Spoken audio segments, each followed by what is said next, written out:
បាទជំរាបសួរអ៊ំពូមីងពុកម៉ែបងប្អូនទាំងគ្នាបាទថ្ងៃនេះសូមបង្ហាញរីបាចាឆ្នាំ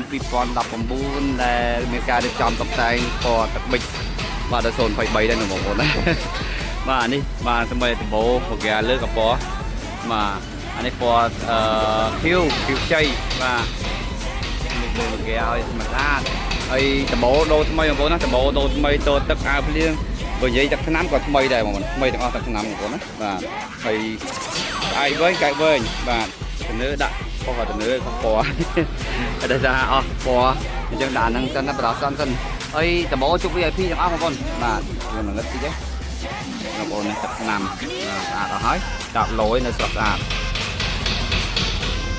នេះខាងក្រោយបាទហើយនេះដាក់កងោក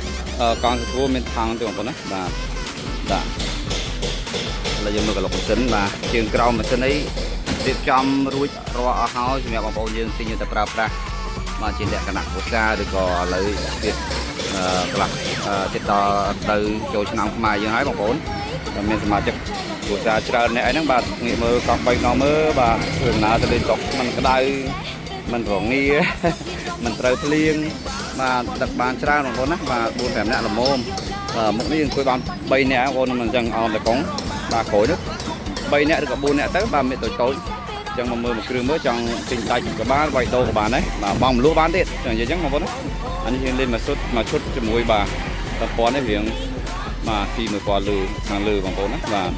អញ្ចឹងបងប្អូនអាចជិះមកមើលផ្ទាល់បោកដល់ទីតាំងបានបងប្អូនណាបាទចំណុចកាត់ដំបងតាមទៅមកពីចំណាយ1000ម៉ាច់ជុំខាងនឹង5000ហើយបងប្អូនចង់ដឹងព័ត៌មានពីការបងមលក់អាចសាកសួរព័ត៌មានល្អិតតាមរយៈលេខទូរស័ព្ទដោយ Telegram ខាងលើបានផងដែរ